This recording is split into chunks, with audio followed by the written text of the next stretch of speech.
किस माता पिता को अपने पूरे परिवार को खुश देखकर खुशी नहीं होती। रामप्रीत बाबू भी इन्हीं में से एक थे। देख रही हो माँ, ये है हमारी असल संपत्ति, इन्हीं से तो मेरा घर आंगन रोशन रहता है। मुझे नाज है अपने बच्चों पर। आज चॉकलेट के लिए लड़ रहे हैं, बुढ़ापे में माँ बाप को अपने साथ रखने की होड़ लगेगी, देख लेना। रामप्रीत बाबू अपनी माँ बूढ़ी माँ कमला जी से कहते हैं। कमला जी बोली, सही कह रहे हो बेटा, बस दुख मुझे तुम्हारे सबसे छोटे बेटे के लिए होता है। न पढ़ाई में अच्छा है, न शारीरिक क्षमता में, न जाने इसका गुजर बसर कैसे होगा। ऐसा न हो कि कल को भाई बहनों पर बोझ बनकर रह जाए।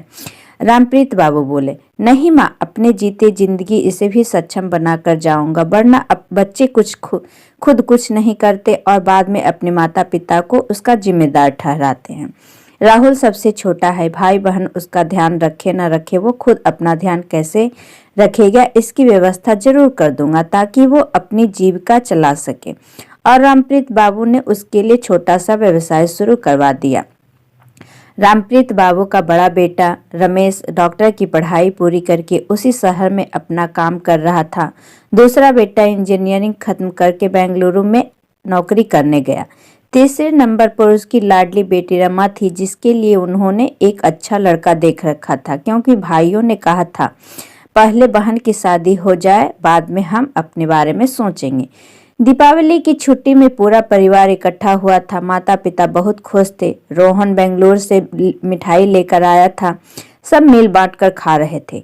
तभी रमेश अपनी माँ अनुराधा से बोला, माँ, हर दीपावली में आप भुजिया बनाती हो थी, उसका स्वाद आज भी याद करता हूँ तो मुंह में पानी आ जाता है। रोहन बोला, हाँ माँ, मैं भी वहाँ इडली डोसा खा खा कर थक गया हूँ। आपके हाथों का खाना खाए हुए बहुत समय हो गया। जब भी किसी घर के खाने से खुशबू आती है तो हमारे आपके हाथों का खाना याद आता है। आज बनाओ ना फिर से वही भिंडी की सब्जी और गोभी का पराठा। कमला जी बोली, बेटा, माँ के हाथों के खाने का स्वाद तो हर इंसान को ताउम्र याद आता है, पर बच्चे जब बड़े हो जाते हैं तो अपनी चाहत में माता पिता के लिए अपना फर्ज और उनका किया हुआ त्याग याद कहाँ रखते हैं। हाँ, जब कभी अच्छा खाना नहीं मिलता तो माँ के हाथों का खाना याद आता है। राहुल थोड़ा गर्म मिजाज का था। वो बोला, दादी, आप क्यों माँ को हमारे खिलाफ भड़का रही हैं? मानता हूँ आप सास हैं, पर माँ के सास बनने के दिन आए हैं। उसकी बात सुनकर सब हंसने लगे। तभी रामप्रीत बाबू और आए और रमा की शादी का कार्ड सबको दिखाया। रमा की शादी की तैयारी में सब जुटे थे। रोहन बोला, माँ, रमा को जितने की जरूरत हो उतना ही सामान दो, बाद में अगर जरूरत होगी तो दे देना। रमा सुनकर बोली, रोहन भैया, आश्चर्य होता है, आप दोनों कमाते हैं, अपने पैसे तो खर्च नहीं कर रहे हैं। कम से कम मम्मी पापा को मेरे लिए खर्च करने से मना मत करो। अच्छा हुआ आपने अभी तक शादी नहीं की, वरना आपके साथ साथ आपकी बीवी भी मुझे कुछ लेने नहीं देती। तभी रमेश आया और बोला, रमा, रोहन तुमसे बड़ा है, ऐसा नहीं कहते, और तुम्हारी पसंद की सारी चीजें तो आ गई है, फिर भी हर चीज में दो दो क्यों ले रही हो? रमा हंसकर बोली, भैया, अभी तो मैं ससुराल में रहूंगी, जब अपने पति के साथ जाऊंगी तो दूसरा सामान वहां ले जाऊंगी। राहुल बोला, दीदी, क्या शादी के बाद आपका पति या आपके घर वाले आप पर कुछ खर्च नहीं करेंगे? यह क्या बात हुई? मेरे बारे में भी तो सोचा करो। यहाँ की तिजोरी पूरी खाली आप लोग ही कर दोगे तो मेरा क्या होगा?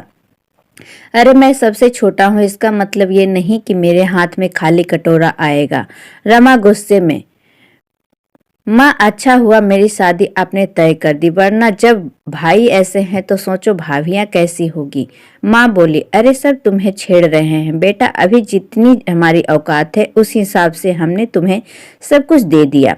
आगे चलकर अगर कुछ जरूरत पड़ेगी तो हम वो भी करेंगे, तुम चिंता क्यों करती हो? समय बीता, धूमधाम से रमा की शादी हुई और वो विदा हुई। बेटी की विदा होते ही बेटे की शादी की बात चलने लगी और रामप्रीत बाबू ने देरी न करते हुए रमेश की शादी उसकी पसंद की लड़की नयनतारा से कर दी गई, जो कि रमेश के साथ ही डॉक्टर थी। फिर 6 महीने के भीतर उन दोनों की भी शादी हो गई। धीरे धीरे समय बीतता, घर पर सबका आना जाना लगा रहता था। फिर दीपावली का समय आया। अनुराधा बेटे के लिए गुजिया बना रही थी। जब बेटा बहू अस्पताल के लिए निकल रहे थे, अनुराधा बोली, रमेश, तुम्हें तो मेरे हाथों का गुजिया बहुत पसंद था, खाओगे नहीं? नयनतारा बोली, मम्मी जी ये डॉक्टर हैं, इन्हें भी पता है कि ज्यादा ऑयली खाना सेहत के लिए अच्छा नहीं होता। वही रमेश बोला, माँ अब मुझे सब चीज उतनी अच्छी नहीं लगती, आप राहुल को खिलाइए, पूरे दिन घर में बैठा रहता है। इतना कहकर वो चले गए। दीपावली पर रोहन घर नहीं आया, अपने दोस्तों के साथ घूमने गया। माँ उसकी याद आ रही थी। तो रामप्रीत बाबू ने उसे बताया। रोहन बोला, पापा मैं कोई छोटा बच्चा नहीं हूँ जो माँ के आंचल से बंधा रहूंगा, और न ही आपके उस निखट्टे बेटे राहुल की तरह।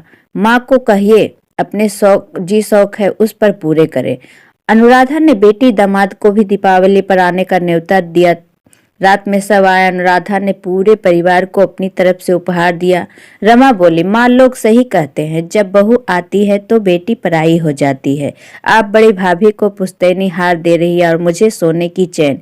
इसमें आपके प्यार पर मेरा अधिकार पहले है। भाभी तो पराये घर से आई है। अनुराधा बेटी के सर पर हाथ फेरते हुए बोली, बेटा बहू भी तो किसी की बेटी होती है, और तुम भी किसी की घर की बहू हो। बहू की पुश्तैनी चीजों पर तुम्हारा अधिकार है। हमने तुम्हारे घर वालों ने किसी चीज की कमी नहीं छोड़ी, फिर तुम्हारा व्यवहार ऐसा क्यों हो गया? भाभी भी तो तुम्हारी ही है, तुम्हें तो खुश होना चाहिए। सास की बातें सुनकर नयनतारा को एहसास हुआ कि कभी कभी वो अपने कितने कठोर वचन सास से बोल जाती है। आज सास बेटी को छोड़कर बहू का पक्ष ले रही है। नयनतारा आगे बढ़कर बोली, मम्मी जी अगर रमा को ये हार पसंद है तो आप उसे दे दीजिए, मैं तो आपके हाथों की बनी गुजिया खाऊंगी। माँ का प्यार सोने चांदी में नहीं बल्कि उसके हाथों के खाने में होती है। आज तो मैं बात समझ गई कि माँ कभी नहीं बदलती, बच्चे जरूर बदल जाते हैं। अनुराधा बोली, बहू मैंने तो अपने चारों बच्चों को एक जैसे भोजन और संस्कार दिए। सच कहा है किसी ने, जब अपने हाथों की पांचों उंगली एक जैसी नहीं होती तो माँ की कोख से जन्मे हुए सभी बच्चे एक जैसे कैसे हो सकते हैं?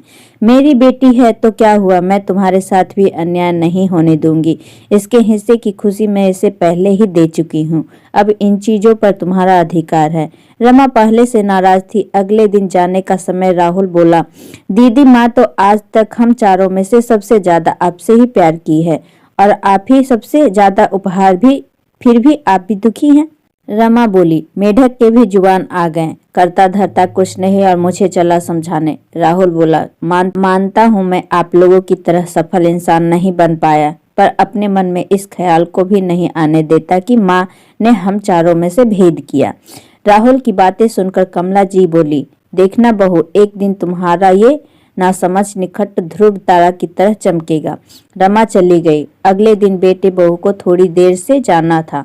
अनुराधा उदास मन से अपने बच्चों की चिंता कर रही थी। तभी कमला जी आई और बोली, बहू अब तुम्हारे बच्चे बच्चे नहीं रहे, कब तक उनकी चिंता करोगी? अनुराधा बोली, माँ जी, माँ की कोख एक, पिता के संस्कार एक, फिर हमारे बच्चे की भावनाएं कैसे बदल गए? अनुराधा अपनी आंखों को भिगो रही थी। तभी रमेश और नयनतारा प्लेट की गुजिया सजा कर लाए और बोले, माँ आप बचपन के दिनों को याद कीजिए। आप हम चारों के लिए एक एक जैसे खिलौने लाती थी, फिर भी रमा को और रोहन उन चारों में बड़ा खिलौना ढूंढते थे। जब आप उस वक्त दुखी नहीं होती थी तो अब क्यों दुखी होती हूँ? कमला जी बोली, बेटा ये बात तुम अभी नहीं समझ पाओगे। बच्चों को एक जैसा माँ प्यार करती है, पिता एक जैसा संस्कार देता है, फिर भी बच्चे माता पिता को प्रेम पर भी शक करते हैं कि वे किसी एक को ज्यादा और दूसरे को कम प्यार करते हैं। जब जन्म देने वाली माँ की कोख अंतर नहीं करती तो बाद में माँ की ममता अंतर कैसे कर सकती है? करीब 2 साल बाद रमा माँ बनी तो एहसास हुआ कि एक माँ अपने सभी बच्चों से एक जैसा ही प्यार करती थी। कुछ समय बाद रोहन की भी शादी हुई। इधर रमेश और नयनतारा अपने उज्जवल भविष्य के लिए विदेश चले गए। अनुराधा ने अपनी छोटी बहू को भी पूरा प्यार दिया। कौन इस धरती पर आजीवन रहता है जो कमला जी की सारे सुख भोग कर इस दुनिया से चली गई? कुछ वक्त से रामप्रीत बाबू रोहन के साथ रह रहे थे। एक रोज रोहन को खाने का स्वाद अच्छा नहीं लगा तो वो नाराज होकर बिना खाए चला गया। अनुराधा अपनी मंझली बहू गरिमा से बोली, बहू आज तुम मुझे खाना बनाने दो, माँ के खाने के स्वाद से बच्चे की हर नाराजगी दूर हो जाती है। गरिमा बोली, अगर माँ के खाने के स्वाद से बच्चे को हमेशा खुश रहते तो कभी कोई लड़का शादी न करता। ये खाने से नाराज नहीं बल्कि घर की परेशानी से नाराज होकर गए हैं। आपको ये बात समझ में आती है कि आप सबकी मौजूदगी से अब हमारा दम घुटने लगा है। इतना कहकर गरिमा भी वहां से चली गई। रामप्रीत बाबू ने सारी बात सुन ली थी। वो पत्नी से बोले, हमने तो सभी बच्चों को एक जैसा भोजन और संस्कार दिए थे, फिर इन सबकी सोच में इतना अंतर क्यों है? तीनों का दिमाग और शरीर स्वस्थ है, फिर भी इतना क्रोध। एक राहुल है जो बुद्धि और बल सब में कमजोर है, फिर भी वो कितना शांत है। हमने कभी उससे उम्मीद नहीं लगाई। बेचारा किसी तरह अपनी जीविका चला रहा है, अब उसकी भी शादी करवानी है। अनुराधा बोले, यही सोचकर हम रोहन के पास गए थे कि अगर राहुल के पास रहेंगे तो उसके खर्चे बढ़ जाएंगे। कितने रोज हो गए, राहुल का हाल चाल भी नहीं पूछा। यह सोचकर अनुराधा ने फोन लगाया। माँ की आवाज सुनकर, माँ आपका मन उदास लग रहा है। रामप्रीत बाबू बोले, अब हम तुम्हारी शादी करवाना चाहते हैं। बेटा बोला, पहले एक जिम्मेदारी तो निभा लो, फिर दूसरी जिम्मेदारी उठा लूंगा। वो बोले, कौन सी जिम्मेदारी? बेटा बोला, माता पिता की जिम्मेदारी निभाया नहीं तो जीवन साथी की जिम्मेदारी उठाने लायक कैसे बनूंगा? आप लोग यहाँ चले आइए, फिर आप जो कहेंगे मैं करूंगा।